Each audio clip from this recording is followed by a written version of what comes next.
right, fire it up. Just do your thing here, bud. Nobody's any better at this than you are. Have fun, take a deep breath. Give him hell at the end. You like to? Fight like hell like we do every week. You are the best here. Brett, be affirmative. You told me to get on. Info. Ready. Ready. Slow. Green, green, green. Lock it down, lock it down. I'm destroyed, and I just got drove through like 6 times on the 14th. What the f*** is he thinking? That is the stupidest thing I've seen in my career. Literally. Everything you described is accurate. Haven't even finished the second stage yet. Half the field's wrecked. Hell yeah! 11 got it. Rowdy there, Matt. Good job, pal. Thanks, man. Good job all day. Great work, my man. Great work. Keep putting yourself in position, we'll win our share, right? We got one back today, brother. Good job. 10-4. Great job, guys.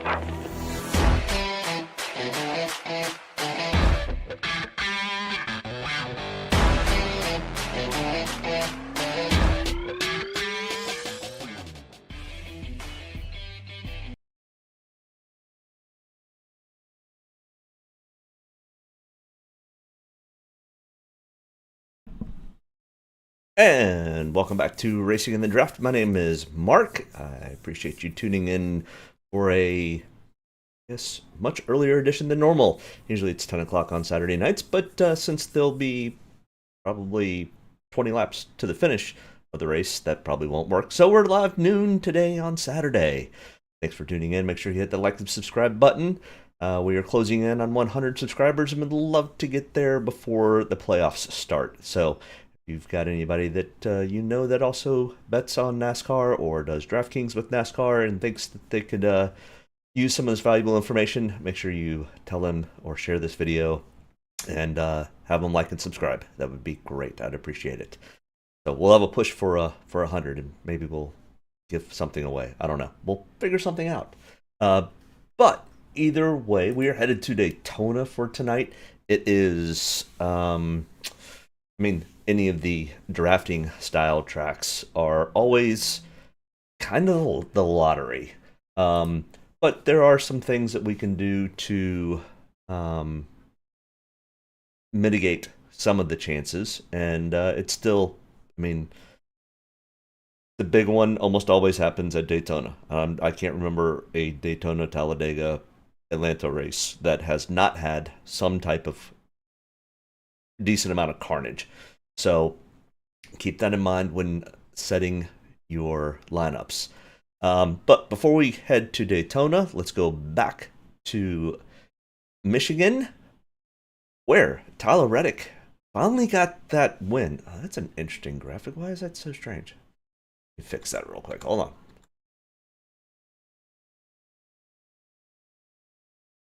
What that is. Either way. Okay. Sorry about that. It was going to bug me. Tyler Reddick ended up getting that win. He'd been runner-up or next to runner-up for, I don't know, since Darlington or something. And even in Darlington, he had one of the fastest cars. So literally for like the last 10 weeks, Tyler Reddick has been cream of the crop, on fire, whatever you want to call it. If he keeps this pace up, he'd probably be, I'd hate to say a shoe-in for the championship, but that's going to be hard to stop. He has just been on a roll lately. So let's look at the optimal lineup from Michigan.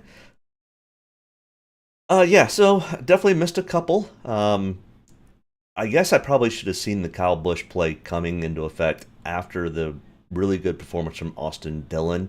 It seems like the Olympic break definitely probably helped the RCR, the Richard Childress group, the most. They seem to be at least maybe got a rabbit's foot or a horseshoe or something lucky to help them get better, to say the least, or get the monkey off their back. But Tyler Reddick, like I said, has just continued to show the way so far in the NASCAR Cup Series. No true dominators, but kind of expected that with all the different strategies. We kind of talked about that in last week's episode. So no real true dominators. I mean, Tyler Reddick led 25 laps. Martin Truex Jr. did lead 28 laps. But other than that, no real dominators. I'm sorry, Tyler Reddick led 15, Kyle Busch led 24, but still, I mean, 28 was kind of the most out of a 400 lap race. We're going to see something very similar today. We potentially could have somebody that gets out front and stays out front because nobody really wants to pass. And honestly, leading the race at Daytona or any of the drafting tracks, since you're the one pulling the freight train around, you use a little bit more fuel mileage and your fuel mileage goes down. And this, as shameful as it is turned into a fuel mileage type of race at these super speedways. All right, but let's take a look. We had Zane Smith. Good for Zane Smith, but I guess that wasn't enough for him to stay at Trackhouse. He was released from his contract for next year for Trackhouse. So Zane Smith is a free agent. That's a pretty solid free agent. If there's a team out there that's still got room in their stable, Zane Smith would be a huge pickup in my opinion. I mean, the problem is Trackhouse has just started to stack that stable. And they had to let some of these guys go. William Byron also did really well, starting from the top 10 and getting a runner-up finish. So good on Byron. And we can see the other drivers down here. But we had 3 place differentials, 1 value, 4 guys that finished in the top 5, and we had $900 left on our salary cap. Once again, salary cap for today will not come into play. In fact, you do not want to get close to a $50,000 salary cap today. And we'll go over that in just 1 minute. But optimal lineups challenge after 24 races. Brad Keselowski, Christopher Bell, and look at there, Tyler Reddick, Kyle Larson, all leading the way. Kyle Larson's 1 away. I'm not sure this weekend will help him much, but we'll see.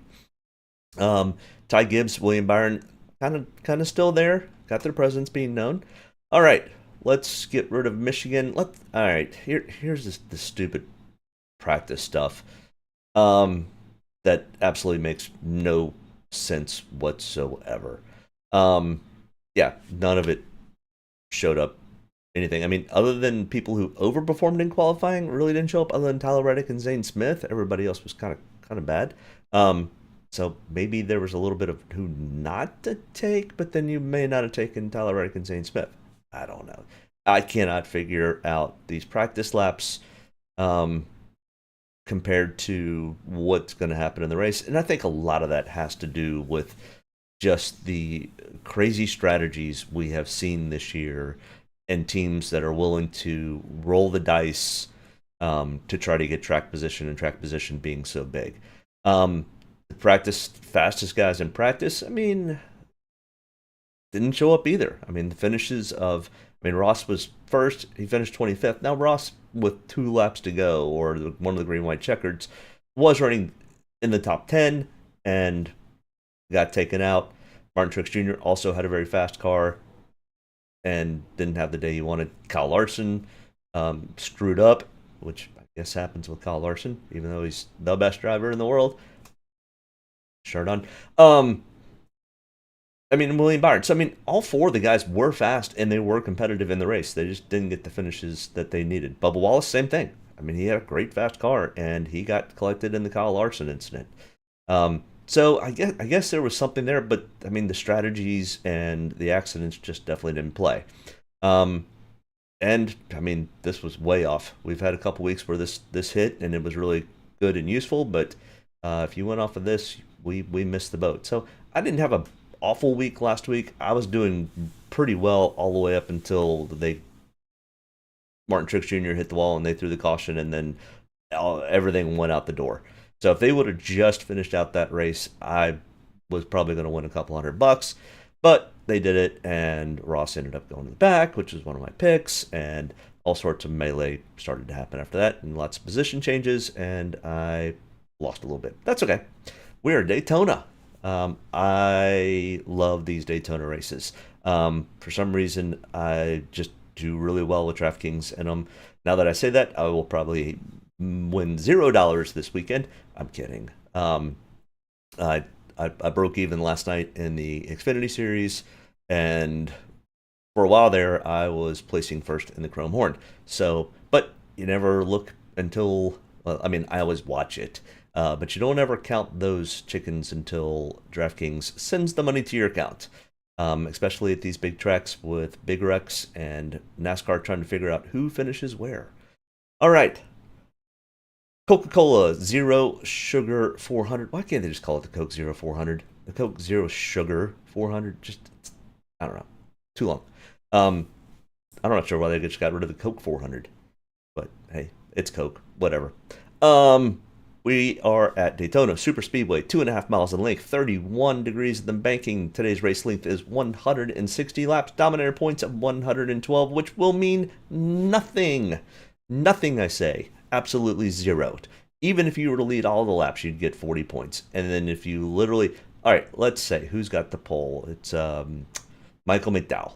Michael McDowell goes out, and let's say he leads all 160 laps, and everybody else is still in the race, and, well, he wouldn't leave all 160 laps, but he led 158 laps. And he got 39.5 points, but he wrecks on the last lap and finishes 40th. He's literally going to have like 1 point or 2 points of DraftKings. Leading laps at Daytona mean absolutely nothing when it comes to DraftKings. Fast laps, because of the draft, you'll have the 31st place guy get the fastest lap, and then the 4th place get the fastest lap. Then you'll get the, I mean, we hardly ever see anybody in double digits for fast laps, and that's where the majority of Dominator points come from. So Dominator points mean absolutely nothing. This is absolutely finishing position. Well, actually, it's place differential and finishing position. That's all that matters for DraftKings for this race. And I mean, I hate to say it, but with DraftKings, we're looking for carnage, and we're looking for carnage up front.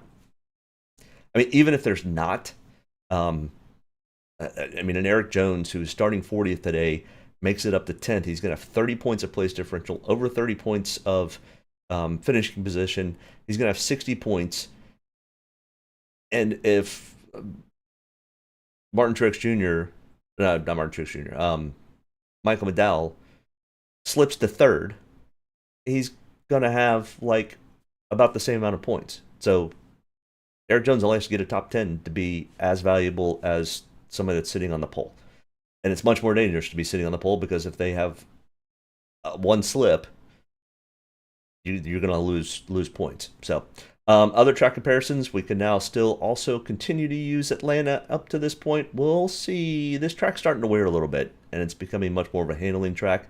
And because of the amount of laps that they run, it does kind of start to bring in a little bit of the Dominator. But Daytona and Talladega, absolutely, we can use those as comparisons.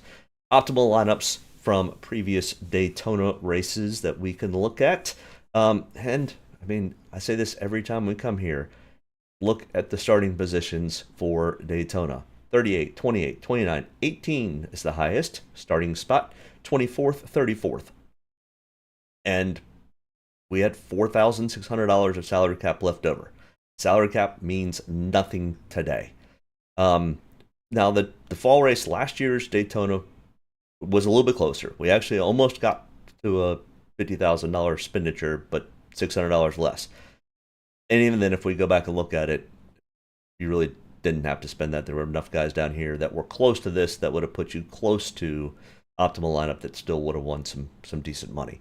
But once again, 6 place differentials, 37, 31, 29, or 39, 27, 12, and 11. Okay, 2 guys just outside the top 10 starting spots ended up making the optimal lineup. But let's look here.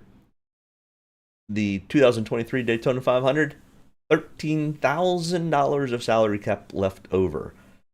The best starting position was 9th, so we do have one top 10 starter making the optimal lineup, but everybody else, I mean, 40th, 24th, 38, 29, 31. Riley Herbst, Travis Pastrana. I mean, yeah, it's crazy. And then the fall race of 2022 here, $18,800. This was the $1 million play that there were a couple of guys who bet on everybody that started in the back of the pack. I mean, look at this, 37th, 35th, 36th, 33rd, 34th. It was insane, and we had $18,800 left. Insane. Do not worry about salary caps. Do not worry about people starting in the top 10. If you want to, go for it. I'll be more than happy to take your money. And so will a lot of other guys that do this a lot. They will take it. Starting from the top 10 for DraftKings does absolutely no good. Now, if you play NASCAR fantasy deal, yeah, you probably want to take some of those guys because you get points for stage finishes and strictly finishing positions, and place differential makes no difference. All right, so if we're looking at the average starting spots and the top 15 in DraftKings points, so where they start, once again, out of the top 15, in optimal lineup is the top 6. This is the top 15 in DraftKings points. One came from the top 5, one came from the top 6. Everybody else was 11 on down. Same thing here. So the averages we're looking at, that's almost 9. That's 12 of the 15 come from 11th starting spot or worse. So once again, do not worry about these guys starting in the top 10. Yeah, I mean, Christopher Bell starting in 27th is my number 1 rank this week. Tyler Reddick is number 2. The Toyotas were slow. And I'm almost guessing that was almost on purpose because they wanted to make sure that they could get all their cars together. This is an absolute team-oriented or manufacturing. All the manufacturers are going to join up together. And I have one thought about that. I think your top-end teams, your Hendrick, are going to run together with the Chevys. The Toyotas, 2311, and Joe Gibbs are going to run together. The Fords are going to run together, so the Penske's and Front Row Motorsports are going to run together. There's about a group of 10 that kind of fall in this group, don't fall in this group. They've got some manufacturer alliance, but don't really have manufacturer alliance.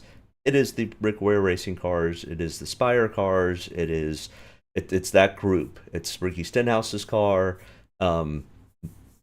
Potentially the Haas guys, because Haas is pretty much going to fold up at the end of the year, and those guys are getting all spread out.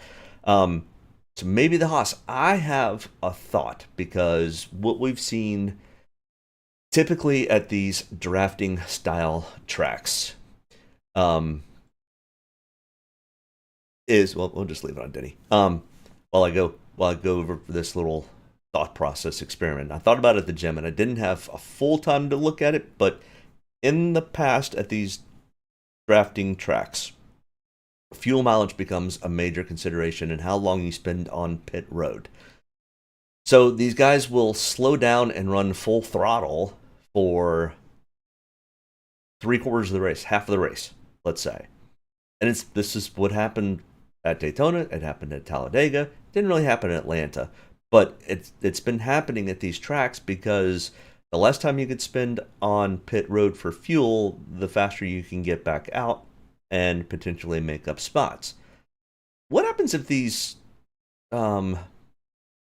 not fully manufactured alliance teams, like I said, the Rick Ware, the Spires, the Haas, and those guys, what if they said, let's just all get together, let's blow by all the guys that are going to have this weird, funny fuel strategy, and we just go run full throttle? If they're running half throttle and they're running full throttle, it's a 2.5 second per lap difference. It's a huge difference. And the Joe Gibbs and 2311 teams kind of hit on this at the Daytona 500 last year, or early this year, and then they wrecked themselves, which was dumb. They were setting themselves up to absolutely win the race. If things had stayed green and they were going to catch the lead pack was still going to have to pit, or they were going to run out of fuel, or they were going to have to stay half throttle. The Toyotas were going to blow by them. What happens if these other teams say, you know what, let's just start from the get-go? Because the way the stages are working, so what they're saying is if you run half throttle, you can run 45 to 50 laps. Well, stage one's 35 laps. If you run full throttle, you're right on that edge of getting to the end of the stage. You probably can do it with the drafting, and you just have to share the lead.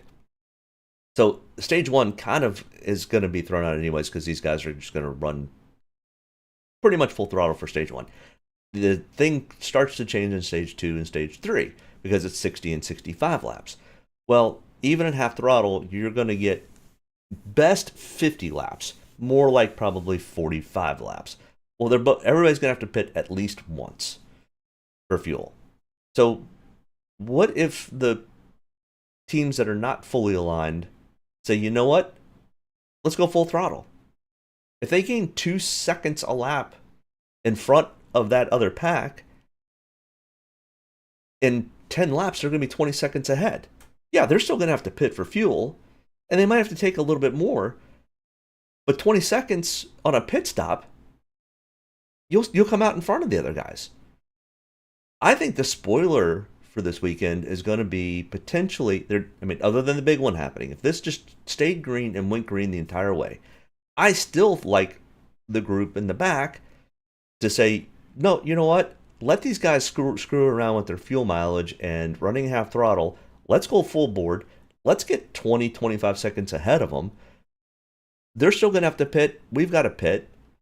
We're going to have to take more fuel, so it's going to take 8 seconds longer, but they're 25 seconds ahead of them. I don't understand the philosophy. So I'm going to be curious to see if, and I'm just a guy that talks on the internet that watches NASCAR and bets on it. I'm not as smart as these engineers. Some of these groups are going to be like, it's all it takes is 4 guys to group up together, maybe 5, and just pull away from a pack that's running half or 3/4 throttle. I don't know. It's a theory. We'll see if it happens. It's not a conspiracy theory. It's just a theory. All right, let's go to the driver-by-driver breakdown and take a look at some averages and who we might like to take and who we probably should not take. Denny Hamlin is in play, starting in 19th. He also runs really well at Daytona. All the Toyotas are going to stay together and be together. And this group could be a group that does what I'm kind of talking about and says, you know what, we're just going to leave everybody in the dust, let them run half throttle, and we're going to run it full. And if that happens, it forces the other teams to run full throttle. It just does. So I'm all for it, and I think one of these teams should absolutely do it. But Denny Hamlin is definitely in place, starting in 19th. We've got plenty of place differential. If he can finish in the top 5, that works out very, very well. And once again, we're not worried about price, because there are plenty of guys that are cheap that perform on average better than Denny Hamlin. This track is the great equalizer. It allows the smaller teams to have a shot at getting a great finish, as long as they can avoid the big one. Brad Keselowski, $10,000, starting in 12th. We're starting to get to that little bit of I don't really like the play, but I might have a little bit of Brad, not much though. 12th just really isn't the best spot, even though we do see some guys that make it from 11 to 20. You want to be a little bit further back. You want to be close to that 19 where Denny Hamlin is. So I think Denny Hamlin's kind of sitting in a sweet spot. Brad's in play, but don't love it either.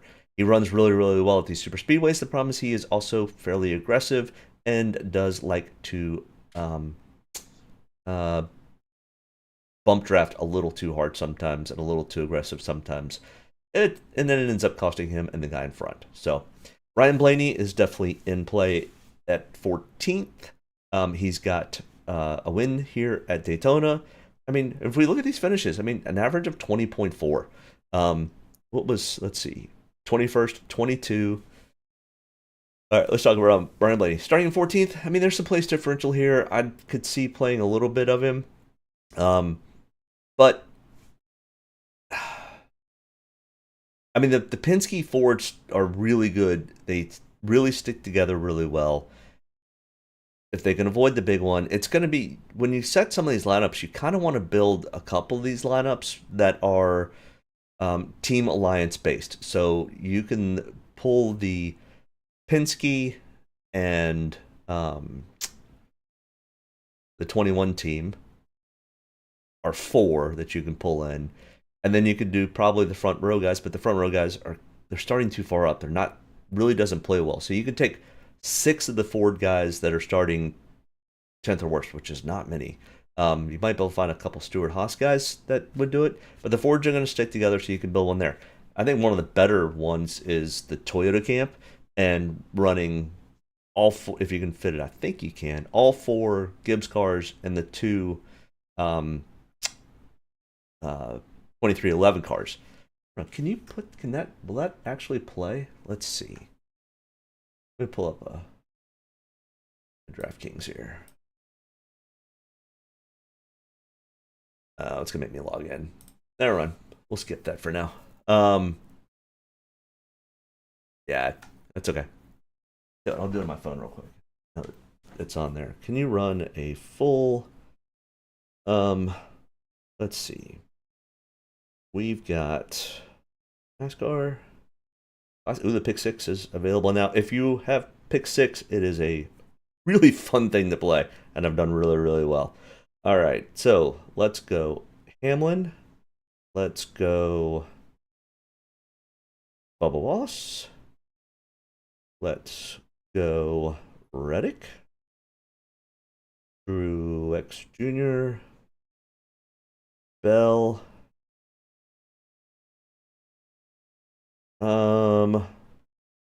Yeah, you cannot fit all the 2311 and those guys. You have $5,200 left. So, but okay, which one of these guys is starting too high? I mean, they're all in play. Let's take Truex Jr. out, and then you can probably mess around with it. But I mean, so that's kind of what I'm saying. So you cannot run a full 2311 Joe Gibbs Racing lineup. Too bad. They probably did that on purpose, though. But Ryan Blaney, I mean, he's kind of in play. Don't love it. Don't hate it. I'll have some ownership in him. Starting in 14th, there is a little bit of place differential. Chase Elliott is absolutely just on the cusp, and I really don't like it. Even with the win at 9 points, I mean, if you get an Eric Jones who's starting in 40th and finishes 10th, you don't make up enough of the difference. So, I mean, he could still be in play. So, we can go there. Maybe that's what I need to do for the next time when we get to Talladega is I'll kind of map it out a little bit for a guy that's starting in 40th. If he finishes in 10th, this is the amount of points he gets. And somebody that's starting in 10th, if they finish first, I'll see if I can pull up a chart for that for Talladega or maybe even Atlanta. Atlanta kind of plays a little bit different because of the amount of laps that they run. But William Byron, 9,500, starting in 7th. I mean, he won the Daytona 500 earlier this year. He's won a Daytona twice. I mean, I like him for NASCAR Fantasy Live. I don't like him for DraftKings. He's starting too far up. It just doesn't play well. Joe Logano, same thing. But I mean, once again, let's look at these average finishes. 18.6, 17.6. He does have a win in his 31 total starts. Starting in 3rd. It's too high up. Even if they bleed some laps and finish in 1st, you get 2 points for place differential. Doesn't carry enough. Kyle Larson. Man, you want to talk about somebody who just is not good at speedway or drafting style tracks. Kyle Larson just always seems to get burned. His 11th place finish at the Daytona 500 might be really the only one that might be his best finish on a super speedway. I mean, no top 5s and 4 top 10s in his 20 total starts at Daytona. In the last, so this line here is comparing the Daytona 500, the Coke 400 last year, the Coke 400 in 2022, and because Talladega only runs 188 laps, I pulled Dega, and it races very similar. The spring of 24 and the fall of 23. That's the averages for these. That's what I pulled in. It kind of gives you the latest information for the next gen era car. So, Bubba Wallace, $9,000, starting in 18th. Definitely in play. Bubba Wallace understands and races drafting tracks really, really well. Decent amount of place differential here. I do not mind playing some Bubba Wallace today. He's got a 17.6 average finish for the 5 tracks we're looking at. He finished 5th at the Daytona 500. And he's got an average finish at 12th at Daytona. He does better at Daytona than he does Talladega, even though he does have that rain-shortened win at Talladega. But either way, Bubba Wallace is definitely in play along with that Toyota camp. Chris Buescher, the Fords were really, really fast. The Hendrick cars were pretty fast. The Toyotas, I almost think on purpose were a tick on the slower side. They're probably going to race pretty well. I think the Fords are probably going to lead at least through stage 1. And this whole thing gets turned upside down with the first caution. Not stage break caution, but if there's a caution at lap 20, everything gets changed. Because then all of a sudden, if you can go 40 laps on fuel, you'll run 15 to the end of stage 1. You'll run 25 for stage 2, and that leaves you with 40 to get to the end of the stage. And you can still almost run full throttle at that point.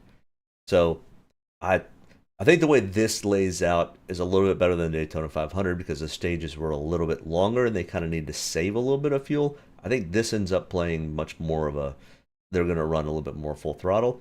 But if they don't, one of these small teams needs to get together with another small team and just leave everybody sitting there and force them to run faster, which changes everybody's strategy. The little guy's got a little bit of power at Daytona and Talladega. Chris Buescher, starting in 13th. He's kind of right there with Blaney and Brad Kay. I mean, the Fords are going to be fast. Buescher and Brad Kay have a tendency to find each other and hook up with each other, and they just don't leave each other. And if they run together, they're going to wreck together. If they run together and they do well, they're going to win or finish well together.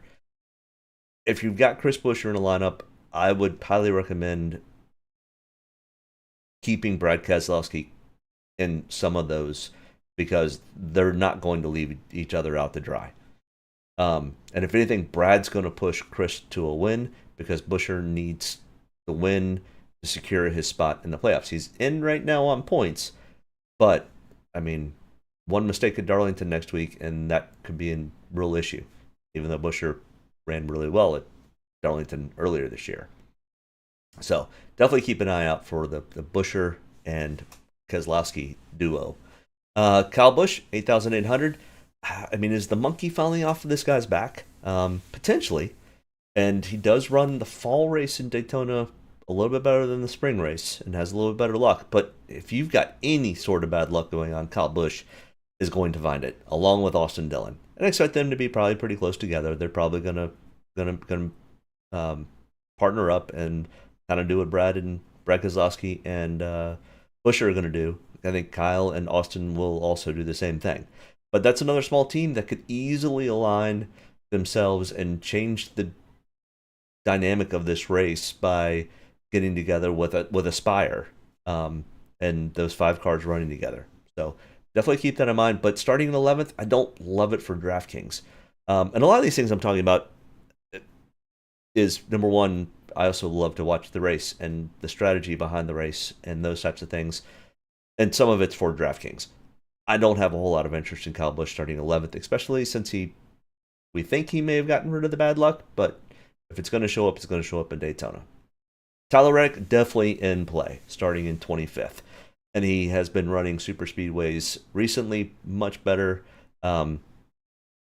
Daytona has not been his best friend at a 25.3 average finish over 10 starts, but if we pull in a little bit of the Dega and what has he done for me recently, because a lot of this was when he was with RCR, but some of this is with 2311, and since he's gotten to 2311, he's done much better.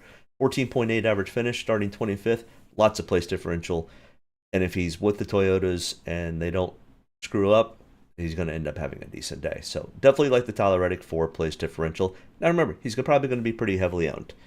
Martin Truex Jr., who has never won on a drafting style track in the Cup Series. He has won a couple Xfinity races, but that was back, almost 20 years ago. But Martin Truex Jr. has had some of the worst luck out there when it comes to super speedways. Probably right there with Kyle Larson. But the Toyotas stick together and they don't screw it up. Martin Truex Jr. definitely is in play starting in 17th. Christopher Bell, 27th. That he's going to be very heavily owned. He finished third at the Daytona 500 earlier this year. Like I said, the Toyotas are going to team up together. They're going to be together. They're going to keep each other together. And as long as they don't screw it up, they probably should be finishing pretty well. So I really like the Christopher Bell play. He's going to come from middle towards the back to the front. Ross Chastain, same thing. He does not. It's either checkers or records with Ross. So a little bit of a riskier play. And he is definitely in a spot where he needs points and he needs a good finish. And if the win is in sight, he's going to go after it. Very aggressive, and that has cost him at drafting tracks in the past. Now, it's won him races at drafting tracks before, Talladega, but Daytona's been a little bit rough. But starting 24th, plenty of place differential, definitely something to be interested in. Alex Bowman runs super speedways extremely well, drafting tracks really well. 11.2 average finish for the 5 races we're comparing to, starting in 21st. Definitely some place differential. Alex Bowman is in play for Draftkings today, and I definitely don't mind taking him.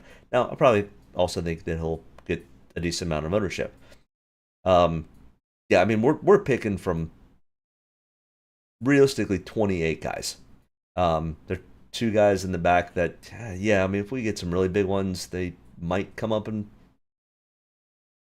be in play. But there are a couple teams that I just, number one, they're not going to be able to hold the draft because their pit crews are just not fast enough. We'll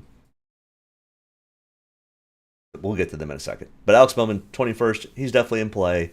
I don't mind the Alex Bowman play. Ricky Stenhouse Jr. really, really in play. He's got the Daytona 500 win from last year. He's 22.8 average finish at the 5 races we're comparing to, and a 19.6 average finish at Daytona with 2 wins. I definitely like the Ricky Stenhouse Jr. play. He's going to be very heavily owned. So just keep that in mind. But I will still have 35% ownership in Ricky. So I definitely like the Ricky Stenhouse Jr. play with a 12.8 average finish starting in 35th. Michael Medell, allocate this coverage, did the same thing at the Daytona 500 and was on the outside pole, and he did the same thing at Atlanta or Talladega. They're fast, no doubt about it. But then we look, 5 races comparison, 26.8 average finish. He finished 36th at Daytona 500 after starting outside pole. So 21.0 average finish at Daytona with 1 win. Yeah, but I don't like it from the pole. No interest in Michael Medell starting from the pole. Could he win? Sure, absolutely. Anybody in this group could win. That could happen. But there are a couple guys that I go, no, you don't have the pit crew or the equipment to hang. Ty Gibbs, $7,600 starting in 26, absolutely in play. These Toyotas are all starting really close to each other. They are all going to team up together, and they've got a strategy. They've got a strategy for why they are starting where they are. I have a sneaky suspicion that the Toyotas are going to be, they're going to have a different strategy than everybody else, and it's going to surprise some people. And I think they've got multiple strategies, so when they show their first strategy, everybody's like, oh, we know what they're going to do, and they're going to do something different. This is going to be a lot of cat and mouse and type of situations, and these strategies are going to be really interesting. That's why I really do not like anybody starting in the top 10. Austin Cindric's got a win, a Daytona 500 win, in fact, but he's starting in 8th, starting too far up. There's just not enough place differential here for an Austin Cindric. Could they win? Could they finish out pretty well? Sure, but I just don't know if I like it. Austin Dillon, starting in 16th. He's in play. He's got 2 wins at Daytona. One of them came in the fall of 2022. He's got to have another win because as you see, he now has the X. Oh yeah, I forgot to mention that Denny Hamlin lost his. He kept the win, almost the same thing as Austin Dillon. So strange how this is a week later. Austin Dillon loses the eligibility for playoffs, kept the win from Richmond. Denny Hamlin lost the eligibility for one of the 3 races that he'd won from Bristol because they did something to the engine that they weren't supposed to do after the race and self-reported themselves. Toyota did this. I'm sure Denny's just in love with Toyota at this point. But they took the race win away. They kept him as the winner, took all the benefits from it. So if that had been his only win, he would not have the win as an eligibility to get into the playoffs at this point, but he probably has enough points. Either way, doesn't really matter. He lost 10 points in the playoffs. He could easily get that back today. But Austin Dillon needs the win to get into the playoffs, and he needs to do it without wrecking anybody. So, I mean, starting in 16th, he's in play. Don't love it. Don't hate it. Chase Briscoe, great qualifying lap, starting in 6th. Starting too far up, though. No real interest here. Eric Jones, starting in 40th. Woo-wee. Ton of place differential, and I've talked about him a couple of times.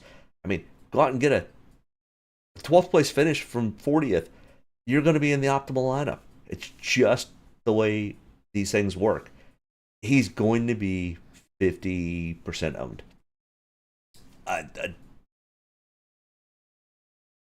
But there's a risk.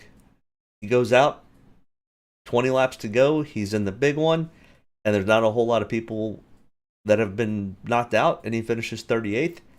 He's worth nothing. So there is that risk. This is not just a put it in every lineup, set it and forget it type thing, because I've seen the guy that starts in 40th do one of two things. Either they get the most points in Draftkings, or they burn 60-70% of all lineups. So buyer beware. He's going to be heavily owned. I don't mind fading off of him. I also want to make sure I've got some ownership. Like I said, I don't think I'll be 50%. I think I'll probably be 35%. So, I mean, and Eric Jones has a win at Daytona. So, definitely somebody to kind of keep in mind.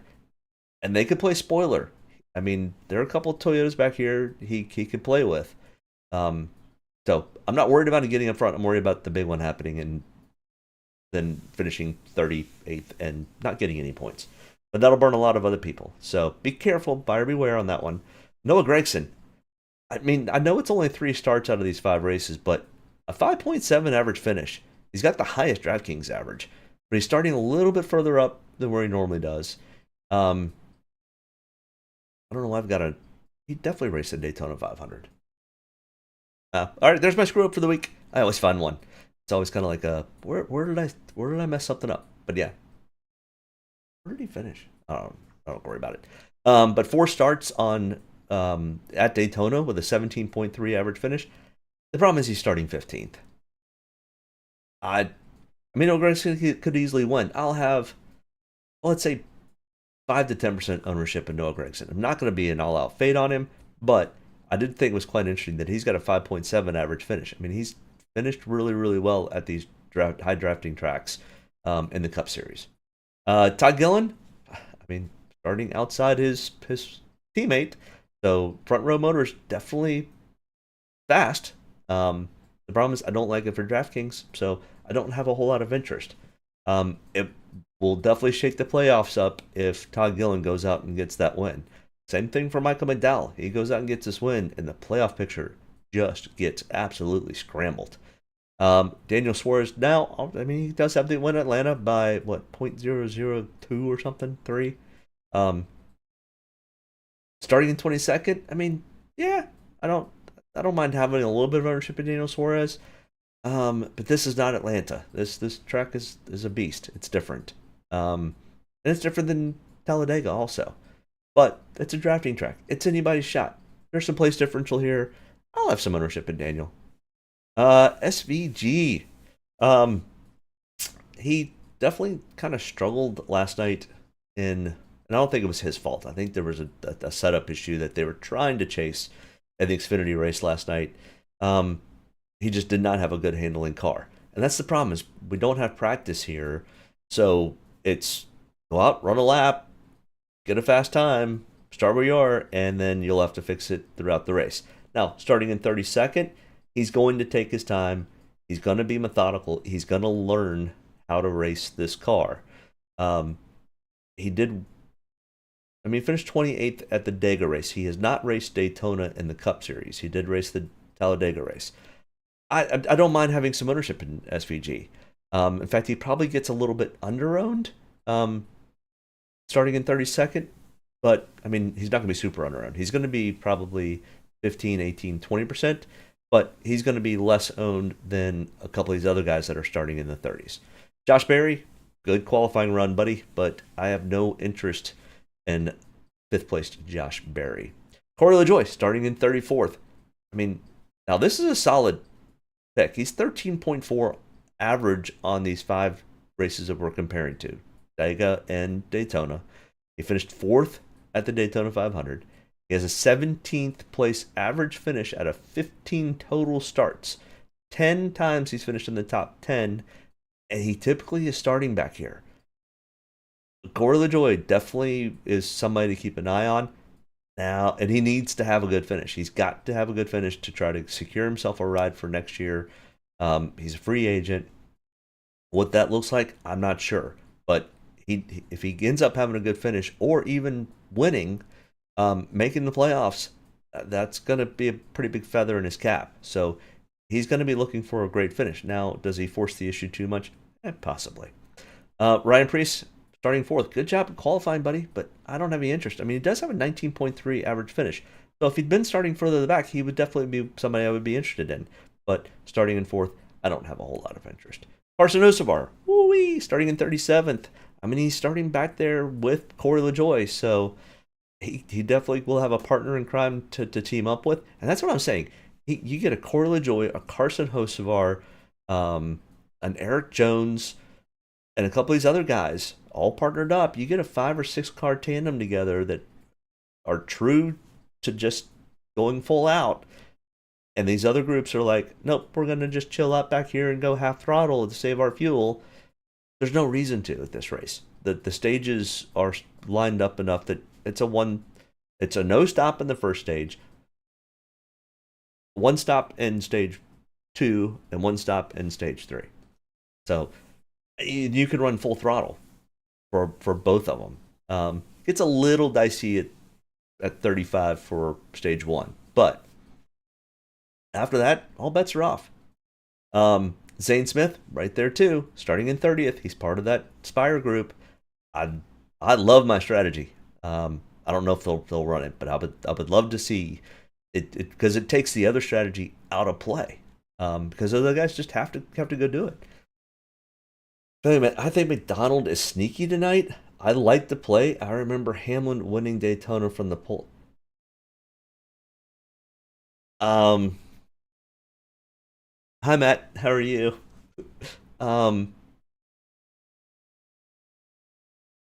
Okay. I've got more than enough evidence to show that the pole sitter might make the close to the optimal lineup once every 20 races on a drafting track. It's risky, I get it.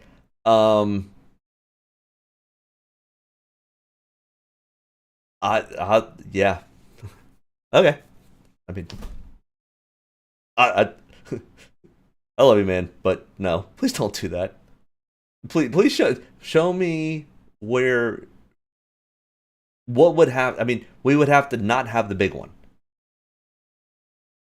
We would have to have little to no fall off tonight, and there's just too much at risk for there not to be calamity. These guys are going to put their cars in spots that they shouldn't be putting them, and leading on this package doesn't work well.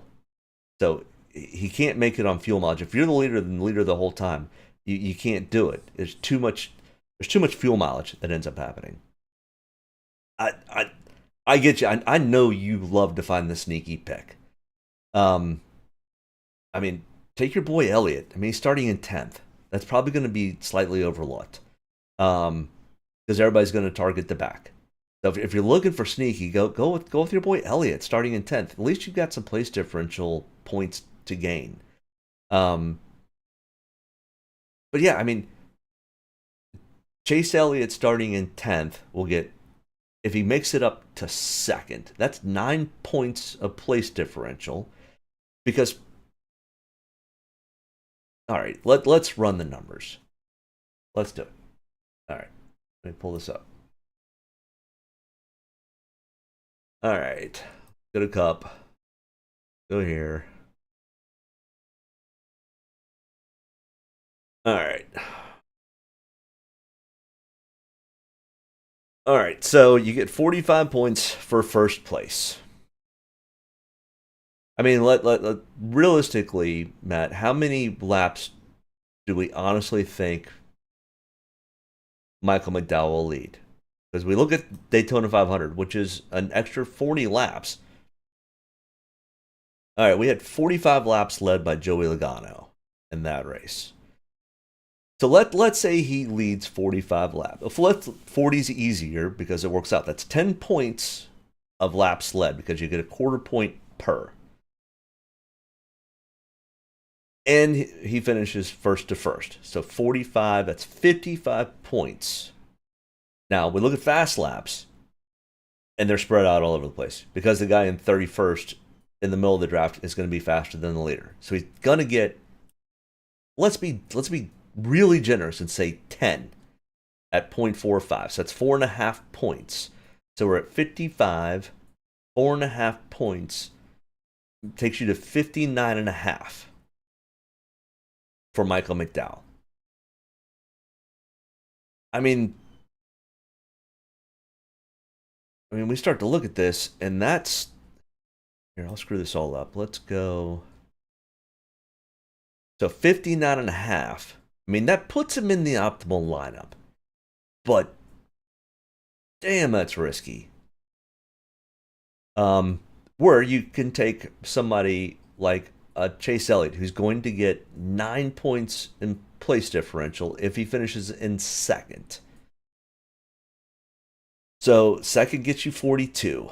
9 points of place differential gets you to 51. Then, if you lead half, 20 laps, gets you 5. What was that? 42, 51, half, 5 points, 56. And a couple of fast laps, you're right there with taking a very, very risky Michael McDowell. So I think maybe the sneakier play that might be a little bit better would be to take Elliott over that. That's why nobody running from the top 10 makes sense. I get you want to be sneaky, and that would be sneaky, but it's beyond risky in my opinion. But you've won a lot too, so I sometimes really like your sneaky picks. Not sure I like that one though, Matt. But hey, that's the great thing about this. We get to all run different things, and then we get to compare notes later. And Matt, I can't believe you're not watching college football right now. I know it's not NFL, but I know you're a big football fan. John Hunter Nemechek, $5,700, starting 31st. Average finish of 20th. I mean, sample size is small. It's only 2 races. But if we look at his total Daytona, he's got an 8th place average finish at Daytona. And he's got his partner in crime with Eric Jones starting in the back. I'm telling you, an Eric Jones or a legacy group, Spire group, Ricky Stenhouse group, and our Rick Ware Racing group could really play spoiler in this thing if they run their strategy different than everybody else, which everybody's thinking everybody's going to go half throttle. Yeah, the more I talk about this, the more I kind of talk myself out of it. But Austin Hill, here's another Richard Childress Racing guy who's got his old sample size is small. He finished 14th at Talladega. I mean, he finished 14th in I think it was the fall race last year. Can't remember exactly. But Austin Hill in the Xfinity Series is typically really, really good. And he was in a bad spot yesterday because they made some adjustments and he had to go to the back to start and then ended up getting taken out early. So that is a risk about starting in the back, is if the big one happens, you have a chance of running into it instead of being in front of it. So I get it. The points just don't make any sense. Justin Haley, who's got a win at Daytona, who's got a 23.2 average finish for the 5 races we're comparing to. 18.9 average finish at Daytona starting in 36, and definitely could play spoiler. Justin Haley runs really, really well. He does really well at these drafting tracks. I love some Justin Haley. There's a ton of guys back here to take, and everybody ends up getting, there's only a handful of guys that you could take for place differential. No, there's 20 guys, 18 guys realistically to take. I mean, here's one we take out. Harrison Burton starting in 20th. He just is too aggressive, and he just has the worst luck on drafting tracks. So I'll stay away from Harrison Burton. Daniel Hemrick at $5,300 starting in 28th. I don't mind it. He's got a 17th place average finish for the 5 races we're comparing to, and at Daytona he's got a 21.2 average finish. Okay, and I think Hemrick might potentially be a little bit underowned.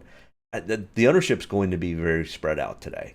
And honestly, I expect, if you want to be sneaky, Matt, I get it, because you're going to get somebody that's going to be 5% owned. It's just really risky.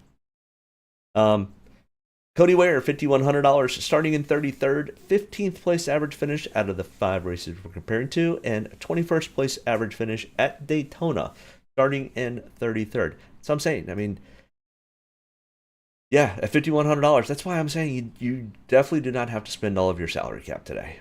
Parker Retzlaff. Now, the Beard Motorsports guys bring, and I know that's not the sponsor. I couldn't find a good picture to insert quickly enough. So, the Beard Motor guys, or the Beard Motorsports group, brings really, really cars. This is the car that Brendan Gaughan used to run.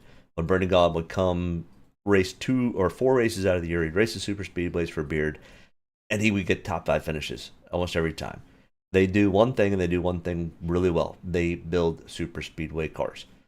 The part that always kind of hurt them was they didn't have the pit crew to go along with it, so they were a little slower on their pit stops. But I'm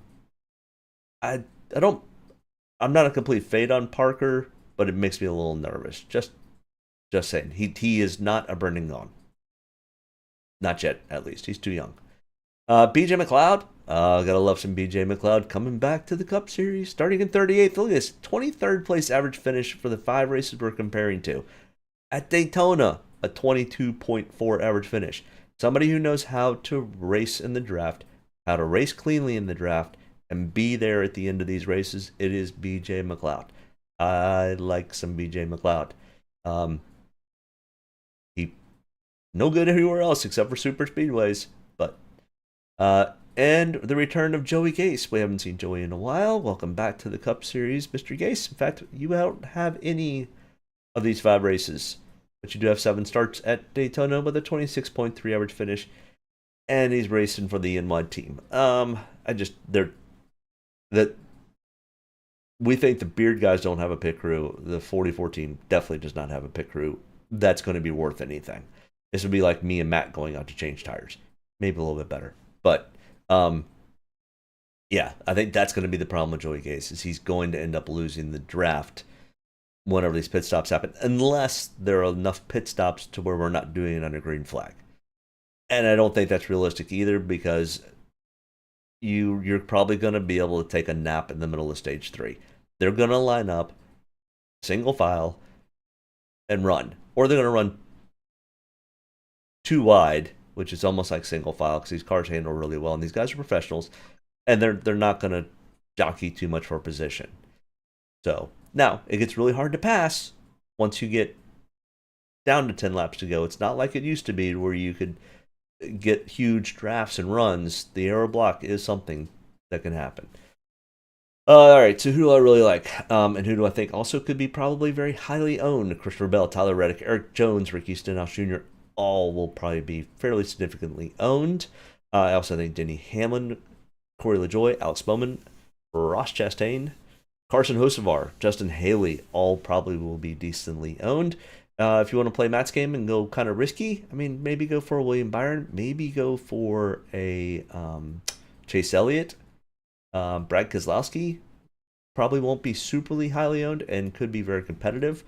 And Matt, I like your opinions and all, and please don't take Michael McDowell, please. I'll put a $5 bet. You take Michael McDowell, and I get Alex Bowman. I bet you I end up getting more Draftkings points. $5 bet. I'll Venmo it to you if I lose. Are you still there? If he send me a message. We'll make a friendly $5 wager on I get Alex Bowman and you take Michael McDowell. I'm not even taking somebody from way back in the back. I'm taking middle of the road, middle of the pack, 21st starting spot. You take first. Let me see if I beat you in Draftkings points. Watch Alex Bowman blow up or something. But either way. All right, that is everything. We are an hour into the broadcast. If you got any thoughts, questions, concerns, whatever, hit me up in the chat. Let me know. Who do you think is the winner? Who do you think is the best Draftkings play for the day? Let's take home some money tonight. Let's have a great race. Let's have a lot of fun. This is a really kind of fun race to watch because you're always on the edge of the seat waiting for that big one to happen, and it typically does. I can only think of like one or two times Mark Martin won it at Talladega, green flag the entire way. This is before they had stage breaks. Literally from the drop of the flag, green flag, start to finish, 188 laps, fastest race ever performed, done by Mark Martin. Yeah. Pretty cool. So yeah, make sure you hit that like and subscribe button. I'm trying to get to that 100-person subscribers, so would love some help getting there. And make sure you hit the like button. Good luck this weekend. Let's see, we are at Darlington next week. It is a later in the afternoon, evening. Not at this point. Let's see. Ski schedule. What time is the race? I think it's 6. That's typically what time. It is. Let's see. Darlington, 6 o'clock. So more than likely. Well, hold on. What time is the Xfinity race? Xfinity at Darlington is at 3:30. Yeah, we can still do a Saturday night breakdown. Do you guys like the Saturday night or the Sunday morning better? Let me know in the chat. Yeah, let's plan on 10 o'clock Saturday night of next week is when I plan on it. I will post something in the community. And good luck. Go, Matt. I hope your pick does really, really well. I'll be interested to see how that turns out. I'm joking with you. We pick on each other pretty well. But either way, good luck this weekend. See you next weekend. Let me know if you take home any big prizes this weekend. Have a great one. Thanks. Bye. Get a good deep breath. Get ready to roll here. Only about one thing tonight, getting the W, so got to be around at the end to do that. Get ready to roll tonight, boys. Let's go have some fun. Don't get me any more fired up than I already am. All the way to the checker. You're fine. Nobody's got to run. Checker time, baby! Hell yeah! Proud of you there, Matt. Good job, pal. Thanks, man. Good job all day. Great work, my man. Great work. Keep putting yourself in position, we'll win our share, right? We got one back today, brother. Good job. Great job, guys. Excellent work, my man. Excellent work. Thank you. Man, that's awesome. Set out with a goal we got in here, bud. Thank you very much. Really proud of you, man. Drove your butt off tonight. We had the fastest car here, bud. Probably killed our deal there. Just feel like I gave one away. Yeah, boys. Way to rebound. Great job. Great job, bud. Really good job. Appreciate you hanging in there with us all weekend. What a weekend. Good job. Thank you.